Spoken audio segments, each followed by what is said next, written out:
First of all, I would like to thank you to Dr. Helen McGuire to accept this invitation to give a seminar in this first session of the year from the Mexican Society of Immunology. Thank you very much, Dr. Helen. I am sure you will give us a very interesting talk about your work. I would like to start to announce that the National Congress of Immunology this year will be held at the Querétaro City, in this convention center, in June 4 to 8, and I would like all the participants will be registered as soon as possible, sending their works to have a very nice meeting in June. There is a lot of participants in this meeting, and I will be glad to have everybody participating during this National Congress of Immunology. Secondly, all the information is already in the internet platform. If you visit the page of the Mexican Society, where you find all the information you need to register. I hope everybody will have a very interesting participation. There will be a very nice academic and cultural program during this meeting. Just for now, is the invitation open, and will be available some scholarship for all the students that apply and present work in terms of posters or in oral presentations. That is all the information for now. Thank you. Then I give you the word to Dr. Lourdes Arriaga, who will do the introduction of Dr. Helen McGuire. Thank you.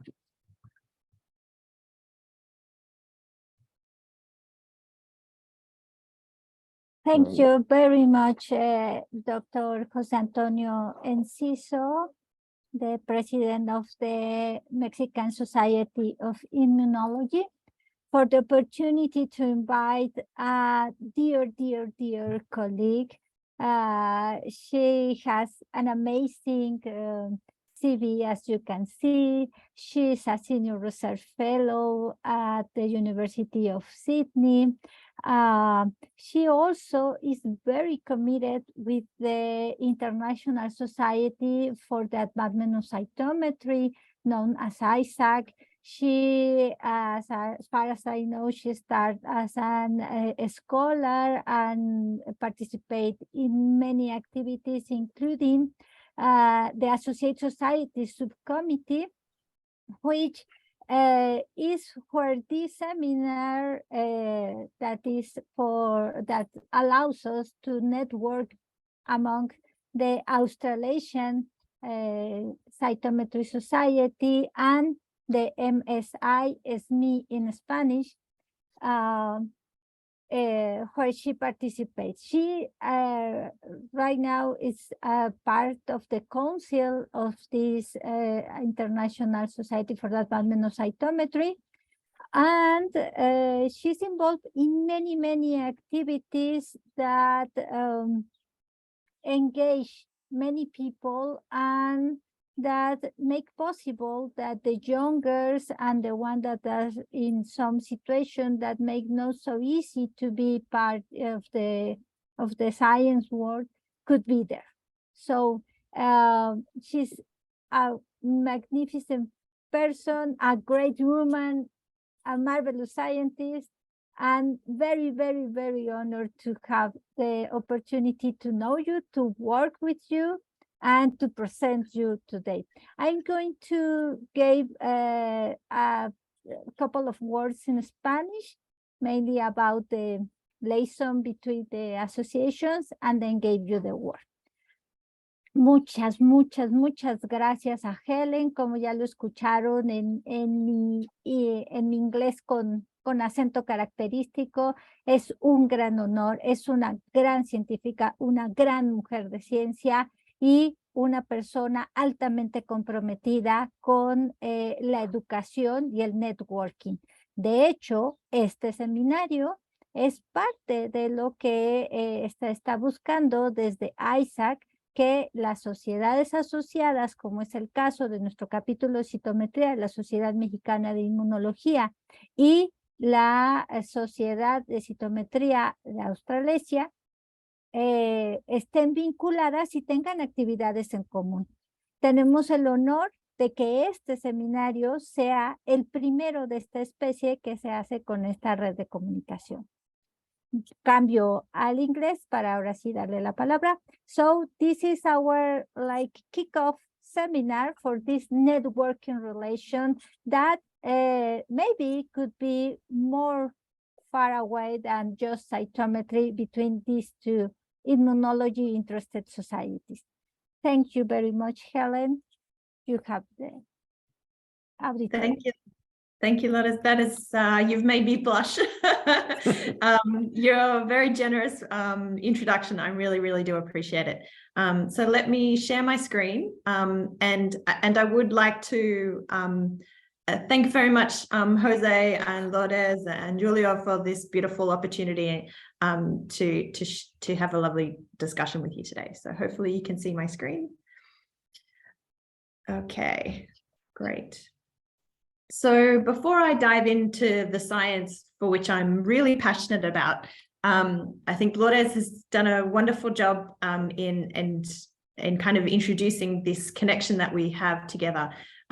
We go back now a couple of years. I'm very privileged to be sitting on the subcommittee for the ISAC Associated Societies with Lourdes.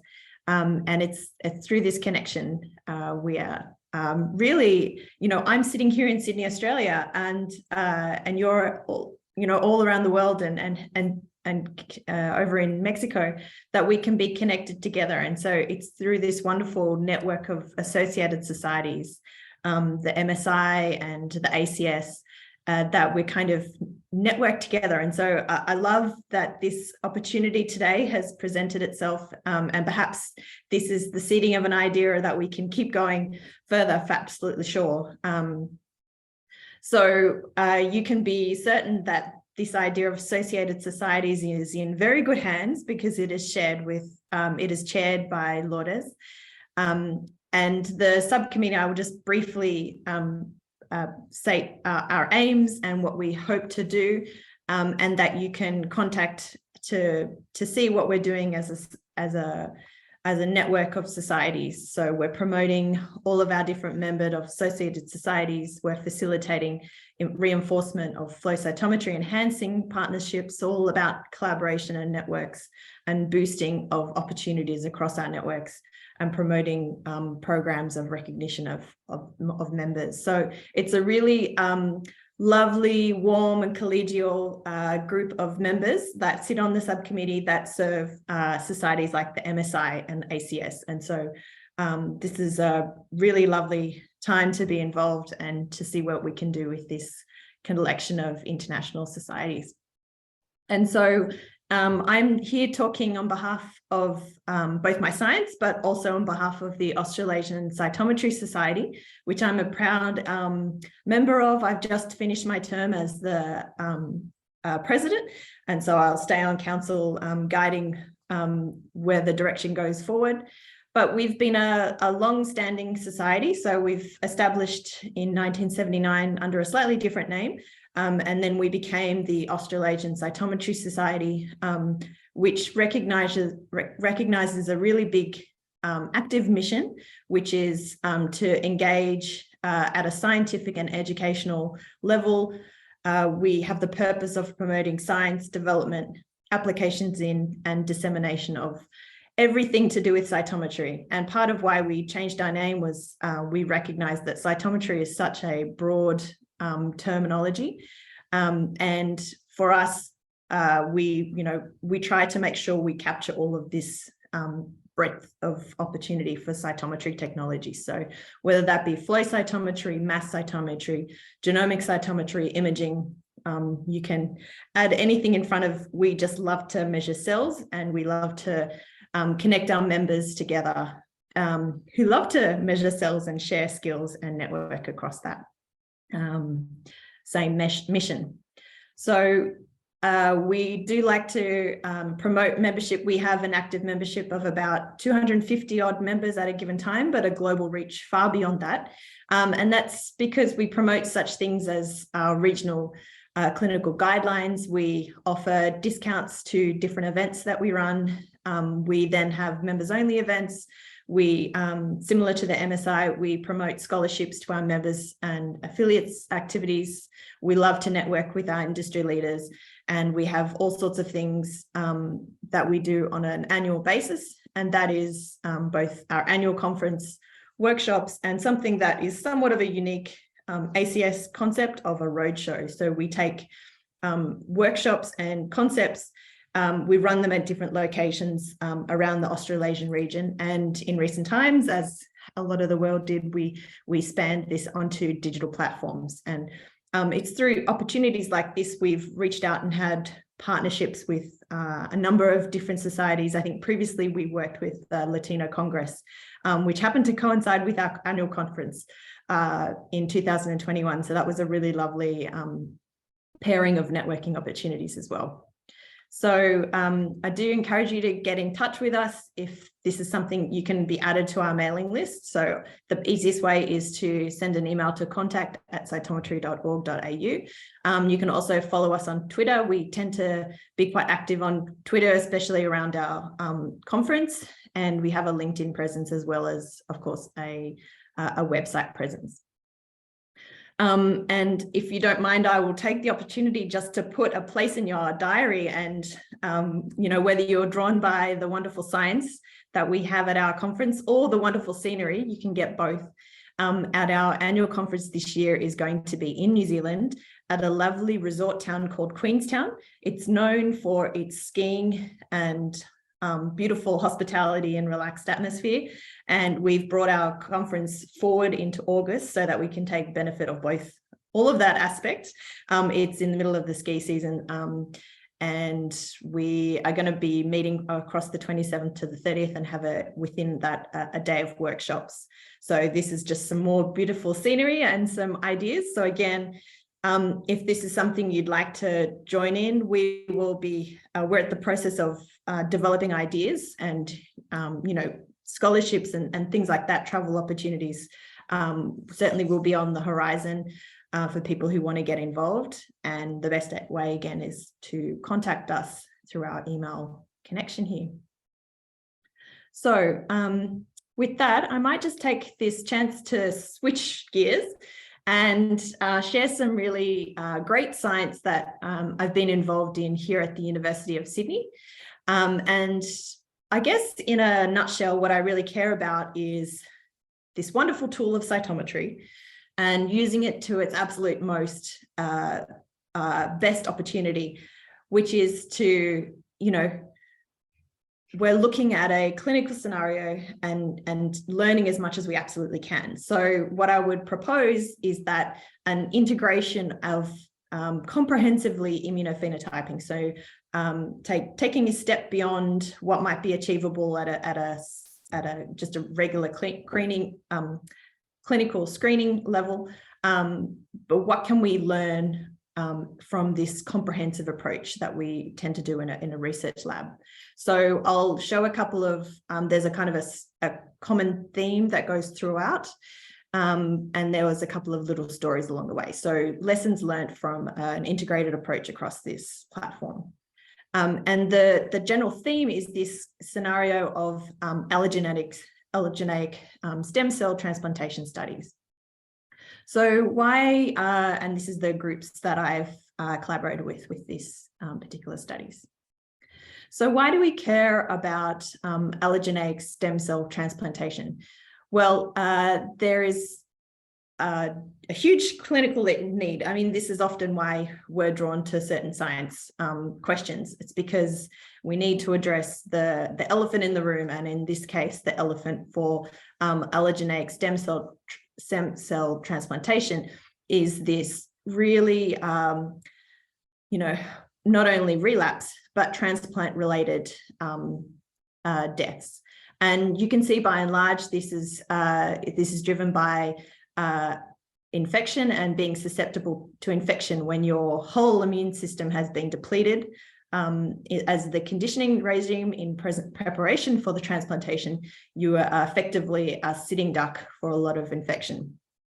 And what do I mean by, this conditioning regime? Well, essentially, if you think about a large, this idea of filling up a glass of water, what we do give with a stem cell is the ability to regenerate an immune system, a functional immune system, but it doesn't come back at the same time. And so what we find is that from a stochastic point of view, neutrophils, dendritic cells, monocytes, macrophages, they come in early, and it's this more memory and adaptive immune response, particularly your CD4 arm, which is held up much later on. And so it's during this period that you're really susceptible to infectious risk. So if we put this on a time scale, we're talking from, the early days, pre the treatment, 2 weeks afterwards. There's that period up until about day 100 there that we might call an acute phase. And then from there on, it's really 12 months on, we're really in a monitoring phase. And so to give you an idea, it's this ability of your CD4s and CD8s to come back with your B cells that happens much later than the acute phase, but it is this acute phase where you're really at risk of a lot of these infections. And so we were really interested from a research point of view is to understand this stochastic of immune reconstitution post-transplant, and to see whether this happened. I've drawn a very simple filling up of a glass. Does this happen exactly the same person to person? And if not, is there any telltale signs that you would go down a path perhaps where you're more or less at risk of these infections? So we're looking for landmarks of susceptibility. So again, we're really focused on, because of the clinical need, this really acute phase in the cycle. So from day 14 through to say about day 100. And to do this, we again took this idea that, well, perhaps the clinical monitoring at this top level wasn't going to be sufficient enough detail. And so we wanted to perform a detailed immune analysis. And what do I mean by that? I mean, taking, your total CD8 cells, dividing them into memory subsets, seeing what, inhibitory molecules they're expressing, that level of detail, getting down to very, very detailed. And so something you'll see throughout my talk is some different ways of visualizing this somewhat complicated immune analysis. And here are two different ways of analyzing it. One is a way to show it using SPADE, different nodes. And then another one is by dimensionality reduction using tools such as TISNI, VISNI, UMAP is another version of this. And so even on a granular level, you can see if we follow this kind of time course from an acute to a latent post-transplantation, that there really is a grossly different level of immune reconstitution. You can see colored here in the pale pink is this CD8 response that's really hampered at this early time point. And if we superimpose this with the CMV, so the cytomegalovirus, which is one of these really acute infections that we're at risk of, it's during this period of time that you can see both a response to the CMV, so you can get an expansion of CD8 cells. So we wanted to see whether we've monitored this exact process in a number of donors, what would it tell us? So this is kind of laying out the type of study we wanted to achieve, the type of research question, and a little bit of an introduction to the tools. So to give you an idea of, I've gone from both a schematic here, which is, say, a representative, but what do these equivalent, in this case, the red line here for the CMV trace, what does it look like on an individual basis? So here is, instead of just a single schematic, the nuanced view looking at down to individual patients here. And so you can see it does actually happen somewhat routinely in that 40 days post-transplant, but certainly by 100 days, that if you are going to spike, and that's the question, if you will have a reactivation, do you have a large reactivation, for example, like here, or do you sit much more closer to this limit of detection of the PCR technique? So this was kind of what we set out to aim to do, was to define the patterns of the immune recovery associated with the phases of reactivation of CMV. And we again focused on that early time point to the 100 days, and taking in line this ability to map back to individual patients and whether they showed a high CMV titer load or a lower load in that trace. Could we investigate and understand whether there were tools or clues rather in the immune subset profiles which associated with those high level or low level reactivations following the transplantation? And so this was done in context of the PCR traces there, and this allowed us to set up our study as such. So we had peripheral blood collected on a weekly basis from 35 different recipients, and we traced them along. We kept following, and then subsequent to this period of time, we were able to categorize them into individuals who had a high level of reactivation. And the proposal here was that in the scenario of high reactivation, it was dangerous. They were not doing well by themselves, and so they required antiviral therapy in order to get the patient again healthy. So this is a scenario where you want to avoid, and we want to understand individuals who would be at risk of falling into this category. And so we wanted to compare this to situations where, yes, there was a reactivation event, so the individuals were at risk of infection, but they were self-limiting, so they were able to spontaneously control. So the first analysis will look at high versus low reactivation. And then as an appropriate control, we were looking at patients who had no CMV reactivation. And there is some nuance to this group as well, as actually a subgroup where the patients either were seronegative or seropositive for no reactivation.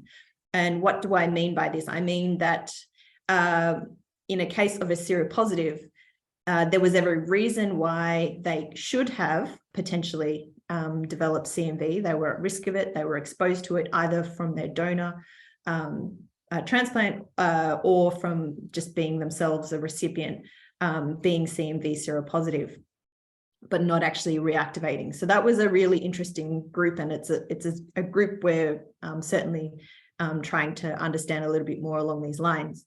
But together we can group them under no reactivation. So they will certainly have a different immune profile altogether.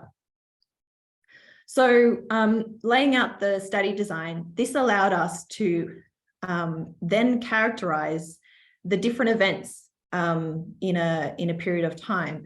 So we were looking at first time point before any reactivation would ever happen. So is there any clues or anything that would happen at this early time point that would allow us to kind of go, okay, this is a looking glass to the future. Is there anything that could preempt where they were going, what direction? And then the next interesting point was kind of this takeoff. So what we were finding, again, if you can recall back to those individual traces, is that once the CMV would take place, if they were to be a high peak responder, high PCR peak, it really took off in a fast pace. So was there anything at this first initial detection that could have preemptively understood that that was going to be the outcome? And then we really wanted to reflect on the peak of reactivation. And then also we took a later time point where the infection itself was now not acute. It was either through drug or self-limiting, it was at resolution. So anything at this time point 4. And when there wasn't a reactivation event, we simply took time points that mapped to the same days post-transplant. And we tried to be as careful and considerate in the study design along those lines as well. So our 4 groups.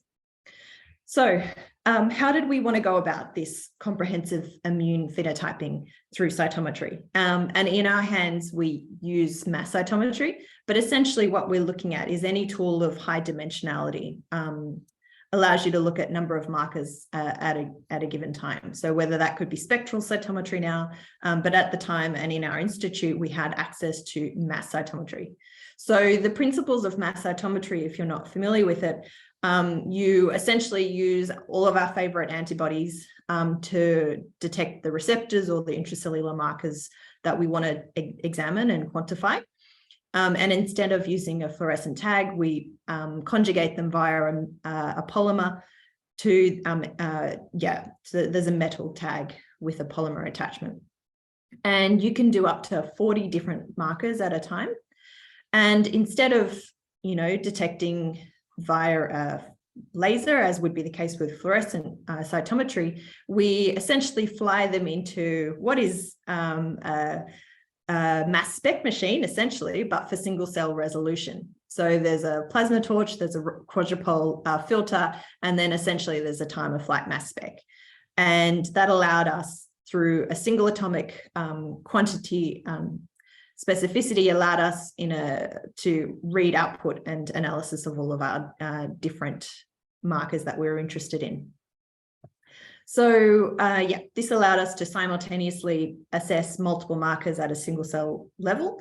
And through this, we developed a panel to get that level of resolution that we really wanted to achieve. In our case, we had 36 different antibodies. It allowed us to profile with really great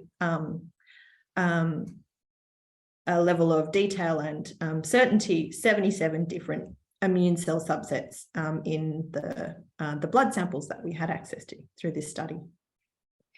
So today we can talk about the T cell compartment, because I think that is a really interesting one to showcase, and there's some really great results that we found in it. I also particularly like T cells, so there you go.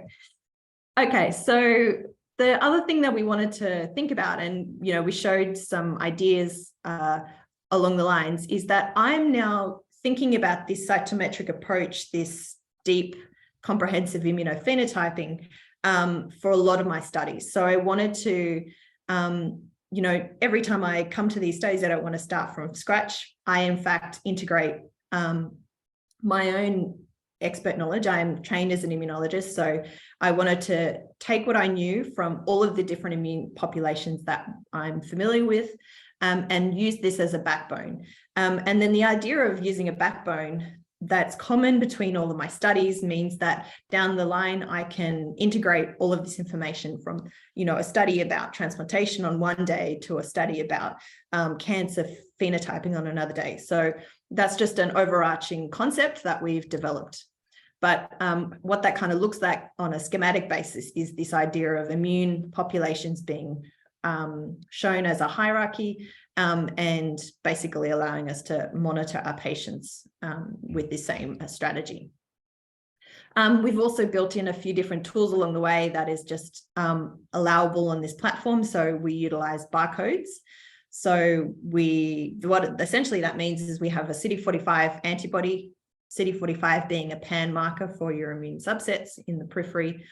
If I have a metal tag used for one of your samples and then a separate metal tagged CD45 on another, what we can do is initially stain those two tubes separately. Once that's washed, we can then combine those two tubes. So, and often what we would do in this study design would be to have all of your time points that you wanted to directly compare protein levels barcoded into the same tube. So you have a greater assurance all of the rest of the staining is equivalent. So another thing I did want to mention before diving into the results was this idea that we wanted to benchmark what we were achieving was comparable to across different platforms. So in this case, we did a really elegant study that was on the same day, cross-compared between the Symphony, which again is a fluorescent platform. We compared it to Cytoph, so the heavy metal mass cytometry platform, and we found equivalent quantifications. So that was just good for us to know back to back. Okay, so one of the key findings that we found was this idea, and it probably was not unexpected when I showed you that initial schematic, that CD4 and CD8 ratios were inverted. So the CD4s we knew were going to come back a little bit later. And so really what we're talking about here is you don't get a pickup, and it's a very nuanced pickup until time point 3, whereas the CD8s were coming back at time point 2 much earlier. So what you don't get a great sense of when you look at these two traces separately is the relative ratio of it. So what we then did is plotted one versus the other. So now we're talking about a ratio of 1 to 1 would mean there'd be an equal number of CD4 cells and an equal number of CD8 cells. And this is where things got interesting. So again, remembering the 4 different groups we had, the high responders, the low responders, the no responders, and those that were seronegative, so should not have reactivated, sorry. So high, low reactivation, no reactivation, and seronegative. So this ratio was really, really quite profound in separating out the patients who actually had a CMV reactivation event. So the 2 non-reactivation groups sat up here. What it wasn't necessarily great at was separating out the high reactivators and the low reactivators, but there is a tendency that the low reactivators had a more inverted CD4, CD8 ratio. So what we can conclude from this initial finding was that the inverted CD4, CD8 associated with an altered immune function. We also found that it was markers of immunosenescence and chronic inflammation that aligned with this finding, and that it was more a reflection of this expanded CD8 situation as opposed to the CD4 arm, because there wasn't as much difference in the CD4 situation. And what do I mean by altered immune function, immunosenescence? One of the things that came out quite strong was this CD57 expression on the CD8 cells that was more profound on the low responders. So what we were essentially trying to, resume sharing. What we were essentially able to show was that this marker that's essentially for terminal differentiation or antigen experience was heightened in low responders. And again, remembering that the low responders, the low reactivators was a reflection of a self-control. So they didn't need any assistance from an antiviral point of view in order to stay, to get over the CMV. So that was a really cool finding. And it was interesting to see that it was evident at time point 3. And again, remembering that time point 3 was at the heightened peak. So probably you would have known from a clinical point of view that that was already a situation you're already in. So not from a preemptive point of view, it wasn't necessarily helpful, but it did show that our study design was on the right track. So one thing we can do, because we've amassed such a huge amount of data, is, and certainly over those 77 different subsets that I mentioned, was to use things such as heat maps to visualize for global changes across a number of different things. And so one thing you can then ask the program to do is you can say, tell me of the 77 different subsets which are informative to showcase the difference between reactivation or not. And so this is an example. You can see that at time point 4, it's really driven by the big changes are in populations that are involved in what would be the immune recovery of the patients. It's largely an elevation in the frequency of activated and memory T cell subsets. And that one key finding was that we were getting this like flip side of a reduced frequency in naive and central memory T cells. So it's not to say everything was up in time point 4, but by inference, some things were down as well. And it was telling that it was collectively a bunch of populations that mapped to frequency of naive and central memory subsets. So one interesting thing that we were able to then go on to show was that, so we've talked about naive and we've talked about central memory, but what about the effector memories? Well, these effector memory cells, particularly in the CD4 arm, and again, remembering that the CD4 arm was that later time, if you were in the situation where you had a faster expansion, so earlier on, particularly in the memory CD4 arm, then you did better. So you were mapped to the low reactivation group. And so that's this really striking green separation.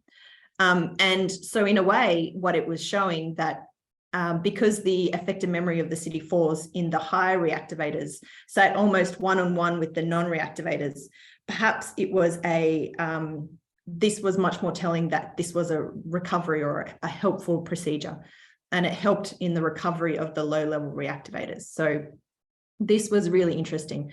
And it was the first clue that we were getting things happening earlier on. So this was an evident observation at the early time point 2 before the reactivation event had really taken off. So that was really exciting. Now, the next exciting task finding that we had, and one that we're now doing some further studies on, was this idea of mate cells. So mate cells are somewhat understudied largely. They are a really curious mixture of innate and the adaptive response. So they are T cells, but they are a mucosal associated invariant T cells. So in a way, they're kind of like early responders when it comes to T cells. It allows us to have a little bit more robust response before we have that fully adaptive response. So they are unconventional, they're innate-like, they tend to be CD8 expressing, and they're certainly pro-inflammatory, and they exert a cytotoxic killing ability. So they get in there, they do it fast. And they are associated with a CMV reactivation event. So the way they interact is it tends to be, instead of through your classical TCR to MHC reaction, the MHC side of things is actually recognizing an MR1. So it's this invariant and the antigen complex. So the antigen in this case, rather than your standard peptide, is a vitamin B metabolite. And this is presented by the MR1 antigen presentation molecule. Now, the reason why this is interesting is because vitamin B metabolites tend to be produced by bacteria and fungi rather than virus. So you might go, oh, this is expected, but actually it wasn't, because MR1 metabolite holding is not was not expected, because the CMV, which is a virus, was not, what we were expecting to see. So while it is, despite viruses not generating the metabolites, it was found to be actually this interesting aside to the MR1 molecule itself being driven by the virus. So it's kind of a really interesting dichotomy that's going on, is that we think that the ability for the MR1 to stay up there, even in the face of the CMV, is having kind of this able response in this scenario. And the reason why we're really interested is because this initial finding. So let me explain a little bit further. So mate cells, again, they're activated through cytokines, and that can be in an MR1 independent fashion. And that is allows the mate cells to be altered in some viral infections. So we actually think it's through the cytokines promoting the mate cells. And in the face of that, we found this really great result. So we were able to predict the magnitude of reactivation through the mate cell quantification. So what am I looking at here? I'm actually looking at this time point 2 again, and the largest difference once more is in the low responders, reactivators, and the high reactivators. And what we think is a deficiency in the high reactivators. So basically saying you should have a competent mate system in your smorgasbord in your availability. And in the case that you have a defect in the level of mate cells, it leaves you open to this higher reactivation event. And that's kind of how we're looking at these results. And again, the reason why we were really interested was because it was at this earlier time point too that the significant result was found. So it was at a point in the clinical story that we could intervene. So we could learn something from the level of mate cells, and you could then prepare the clinical scenario. So you could get ready to give antivirals if required, for example. So in summary for this little bit, those that had early lower mate cell frequencies went on to develop the high level reactivation. And a really telling interaction and a great correlation we could kind of showcase was this idea that CD8 mate cells were inversely correlated with the area under the curve, so a measure of absolute load for the CMV levels in the body. So this inverse correlation had basically an opportunity to link with the magnitude of reactivation.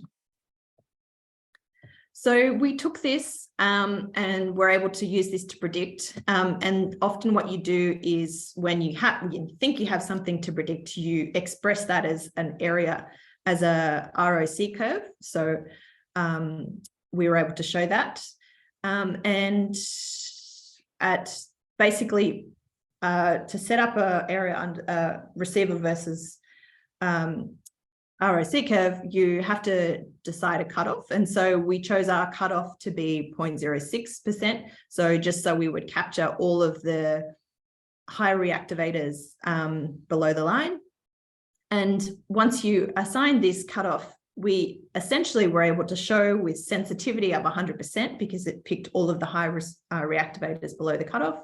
We were able to show a specificity of 83%. So that's a really nice finding, something that's at this level clinically actionable. So what we would propose from this, what looks like quite a comprehensive immune study, it's drilled down to something that is now a single point of action in a clinical setting. So we would propose to our clinical collaborators that they should consider measuring mate cells in a course of CMV reactivation after transplantation.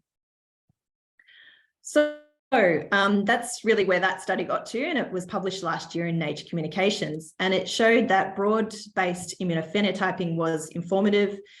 We used it for different patient groups with 4 different time points to align with the kinetics of the CMV response, and we showed that it had defined patterns of immune reconstitution. And that particularly measuring mate cells, affected memory cells as well, it allowed us to first detect in patients who had developed a reactivation event. And we would hope that this would help guide clinical decisions regarding whether the antiviral therapy would be required down the track.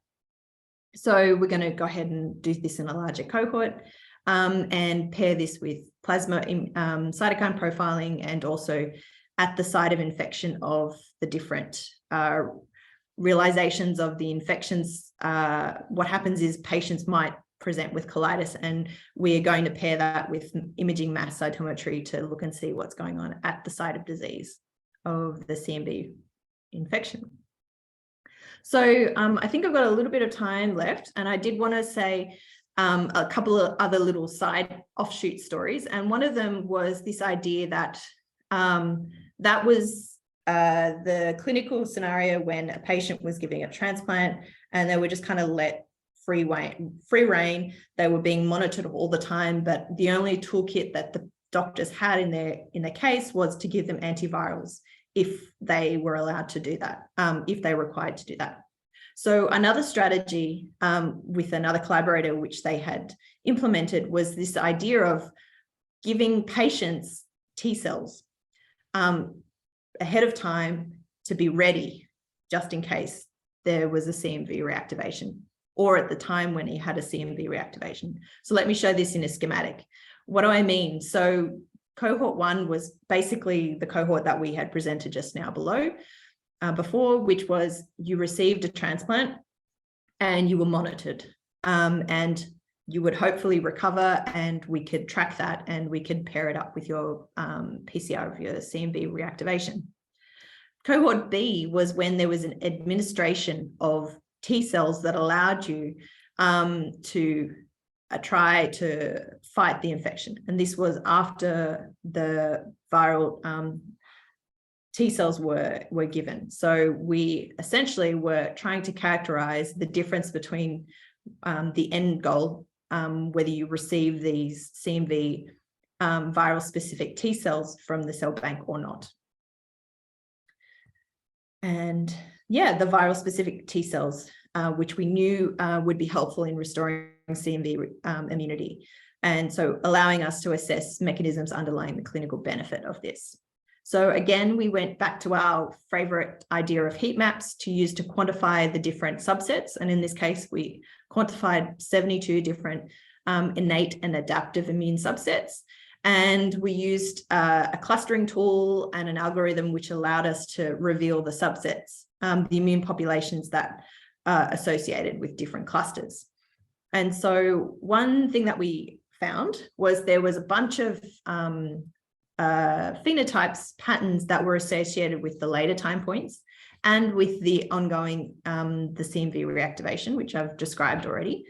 And they were very different to what was going on in the early time points in the absence of CMV, but also in the early time points when you had CMV reactivation.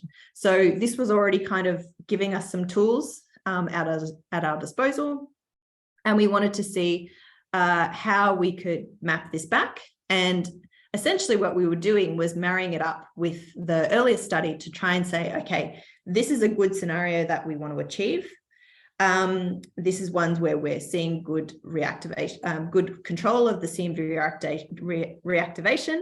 When we give the T cells that are CMV specific, can we recapitulate it? So we were trying to set goals in order to understand good correlations with CMV reactivation and negative correlations with CMV reactivation.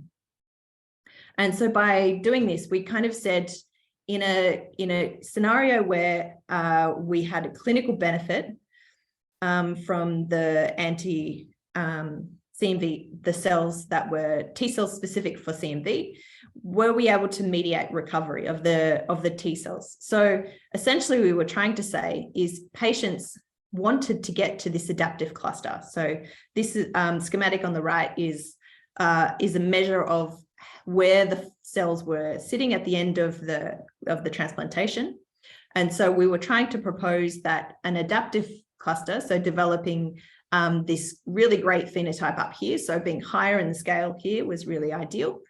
And if we had patients who had failed to achieve this adaptive response, once you gave them the T cells that were specific for CMV, we were able, in most of the cases, to actually get them much closer to an adaptive response. So this was kind of a nice aside to the study to show that we were able to, with clinical benefit of the CMV viral specific T cells, and that was able to mediate a better recovery characteristic. So that was the CMV stories. And then we took a very similar approach, but for a very different application. And that is when the patients would instead develop fungal reactivation. So this was a study we did with some colleagues again, showing that firstly, what were the T cells looking like when we put them into the patients? So these are the fungal reactive T cells. Well, they had very interesting phenotypes. So all of a sudden you had high levels of cytokine production, such as IL-4, MIP-1 beta, RANTES, IL-8. And we've shown here on beautiful Tisney plots to kind of illustrate where that cytokine responsiveness is sitting in terms of broadly sitting in the cells or a limited subset. And we were able to find interesting combinations of cytokine specific T cells as well.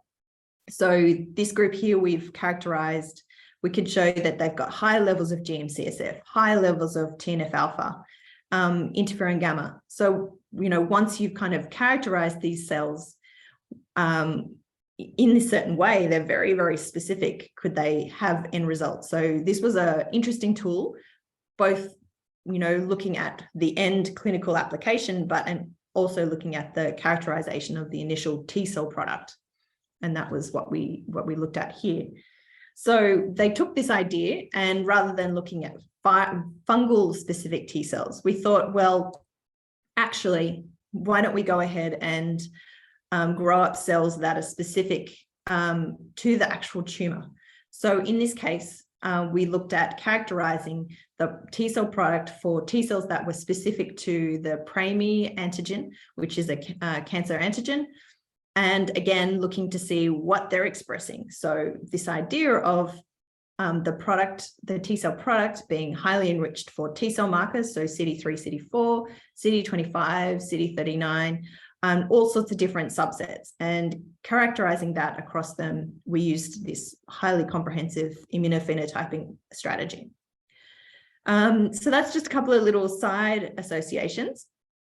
And then one thing we've been working on more recently is, again, because antigen specificity seems to be really important if we're going to use this strategy of, giving patients T cells specific, we need to be able to characterize and map specific T cells going throughout. And so a classic tool for this, and one that we've incorporated into a mass cytometry platform, is tetramers. So we can say for sure that CMV specific T cells, whether we've administered them or they've been reconstituted, they've been able to be detectable in patients post-transfusion using tetramers. And it's not that they're a transient population. The thing that we found, and what we're reporting here, is that they're persistent. So even though the viral, if you remember, was really in that window between 40 to 100 days, is that we get this wonderful outgrowth and persistence of the antigen-specific T cells using this tetramerization approach. And this is just some examples. So we would like to take this strategy forward and map this to various clinical outcomes. Another study that another strategy rather that we've been using is that you don't necessarily always have a tetramer to every particular part of the CMV and or to every different MHC's type that your patients will represent.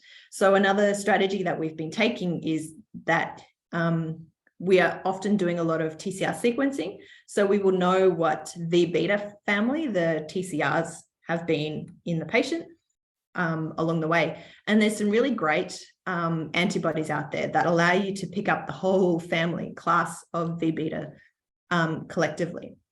So what we're looking at here is a TCR sequencing result. So that was done at a sequencing level, and it showed a magnitude of different CMVs being present.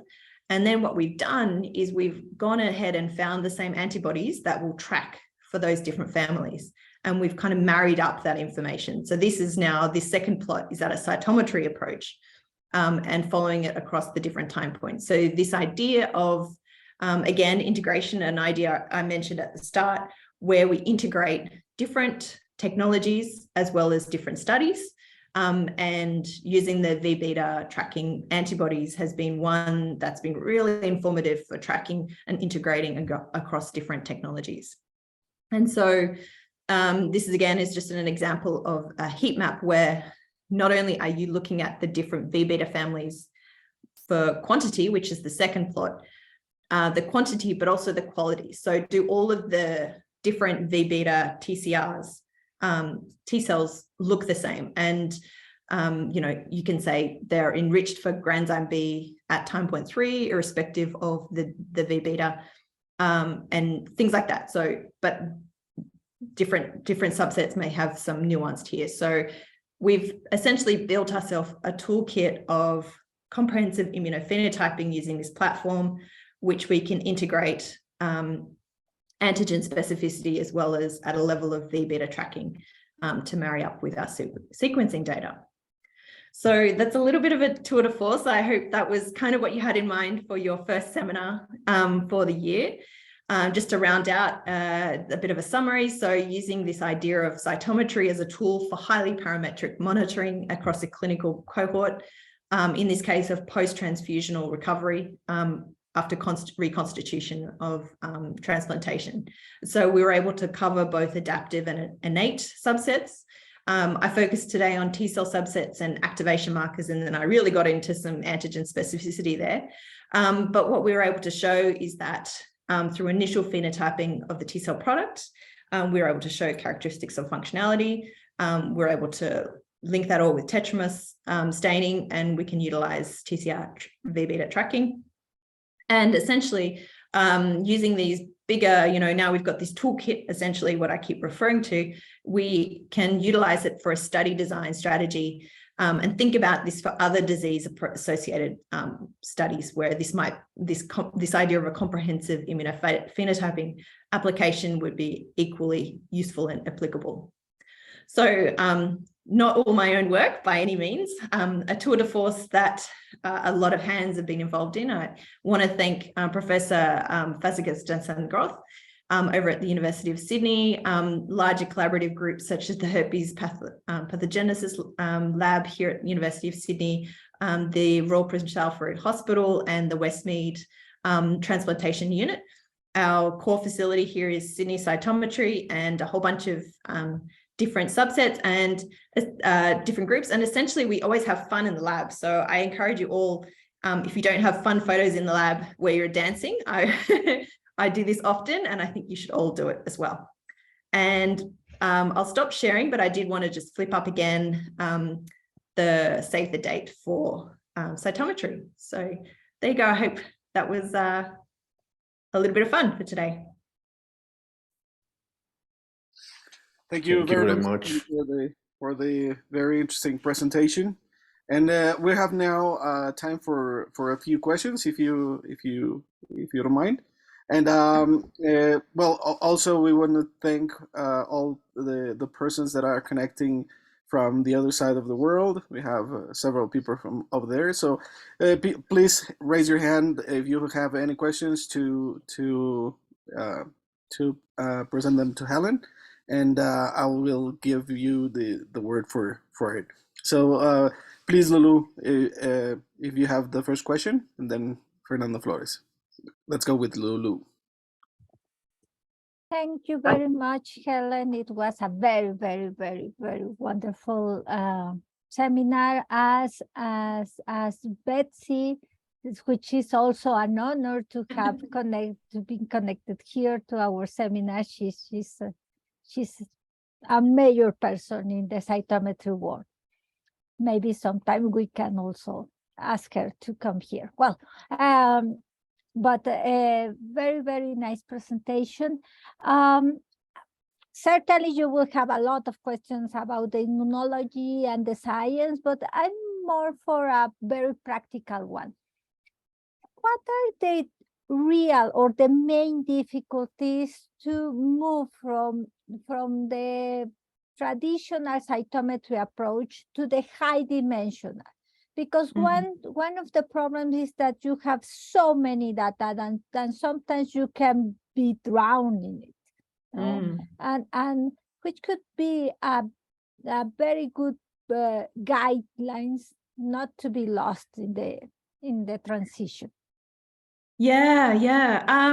So I think, we've had a good blending of taking two strategies to comprehend that. So one is to not forget that you're all wonderful immunologists and you know an awful lot about immunology. And so to not throw that out, you can build on what you've learned and, drill down into subsets and populations that you're comfortable with and make biological sense, and integrate that, make sure you're measuring everything,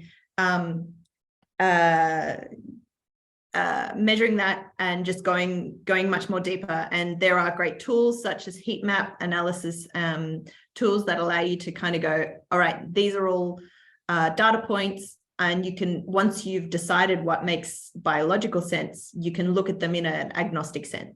So you've essentially layered on the information and you've stepped in, and then you ask the program to be to take the lead. So that's one way. So a guided approach And then another way is that there are some really great tools out there, such as dimensionality reduction and clustering.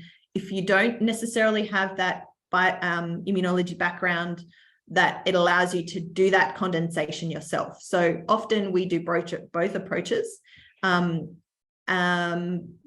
I think,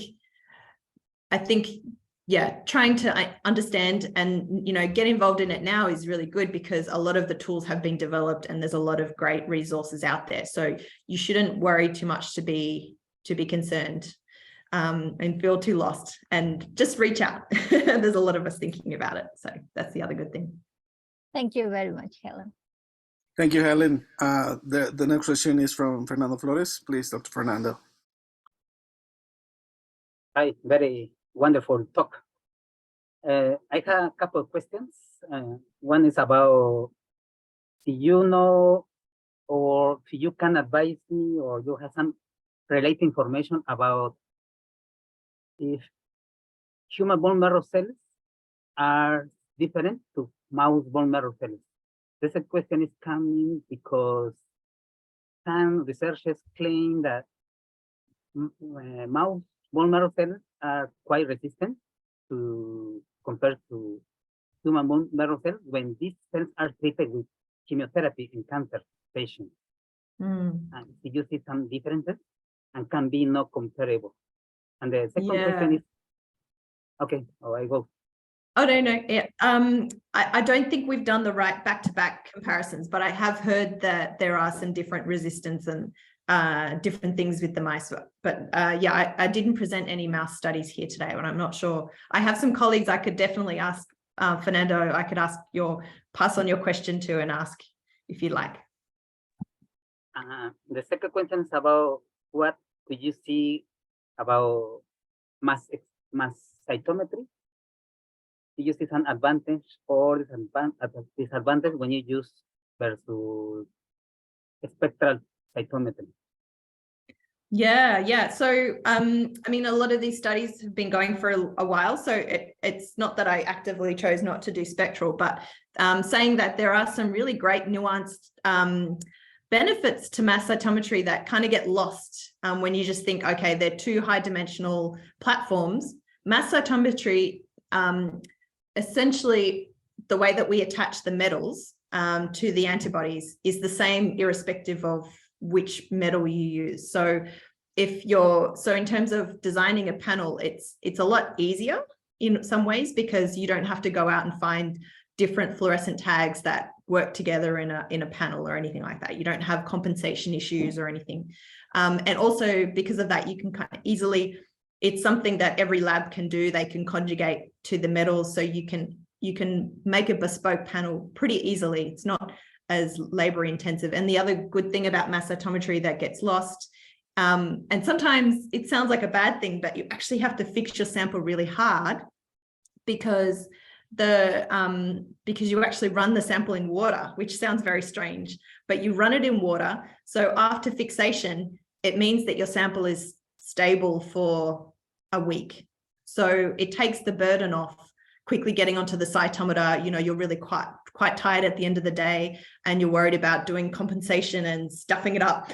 You could actually, what we do is we have some people who do these studies, they do the staining at their university or their hospital, and then they send them in the post to us. And as long as they get to us within a week, we can run them. So there's some really fun, different things about mass cytometry that I still like. And even though spectral wasn't, around necessarily when we started these studies, I still stick with mass cytometry for some reasons. Yeah. Thank you. You're welcome. Thank you for the question. It really is relevant due to the penetration of spectral cytometry in the field right now. So very, very important question. We have a few questions in the chat, so I will allow myself to read them. This question is from Marco Alejandro. The question is, thank you very much for the presentation. The data is very relevant to integrate with clinical practice, especially the CD4, CD8 ratio and the made cell count. Just a question, do you use only identical donors or include haplo identical ones? Yeah, so we took standard of care, which you know, there was a range essentially. So there were some donors who were well matched, some who were less matched. There were some that were from cord blood donor, and some that were from, you know, peripheral from adult donors. So it seemed to be stochastic, because the mate observation was actually from before the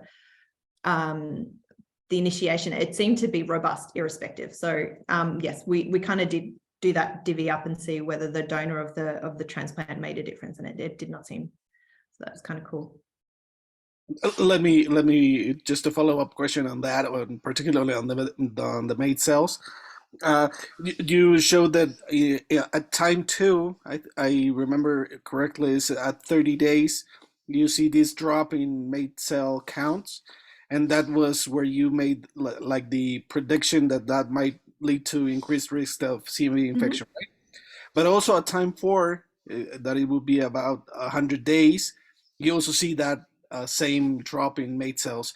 Have you thought about that? I'm asking from my immunological background. Yeah, I mean, it's a good question. Yeah, I guess, you know, maybe sometimes we were thinking about it too much from the front end, but we should think about the resolution as well. But I think everything that is leading from the mate cell, it seems to be you are deficient in a mate cell. And so in the case of a higher reactivators. So I guess the same issue of what's causing the deficiency, which we haven't really put our finger on, is probably still there in the later time points. So it holds through in the system. So that's why we're looking at the cytokines, and we're trying to see whether there's something at a system level that's actively dampening down in those patients, the mate cell numbers. Yeah, so some thoughts about it. Have you thought it maybe it might lead to mucosal T cell reconstitution, and mate cells might be migrating, homing to this site? To the mucosa. That's a good question. I'll get back to you. Where you see a drop, maybe? They're being sequestered away from the system. Yeah, that's a totally different interpretation, but yeah, absolutely. All right. Very good point. So we don't have any more questions. If Dr. Enciso would like to make a final intervention. Really was an excellent talk about translational immunology. And also, I think there is a lot of opportunities to really apply all this basic knowledge and convert it in applications directly to the clinic. It is fantastic. Thank you very much for excellent talk. We appreciated all this information you share with us. Thank you so much. Oh, really sorry. There's another question. If you don't mind. Thank you very much for the wonderful presentation about the vitamin B metabolites and the activation via MR1. Have you tested another viruses capable to produce such metabolites and activate mate cells?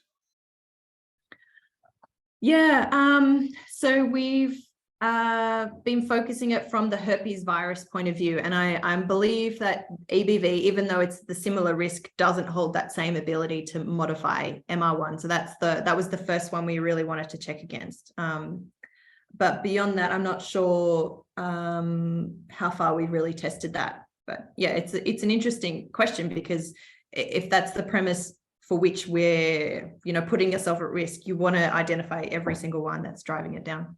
Yep. Thank you for the question, Edna. Thank you. Well, just a few announcements.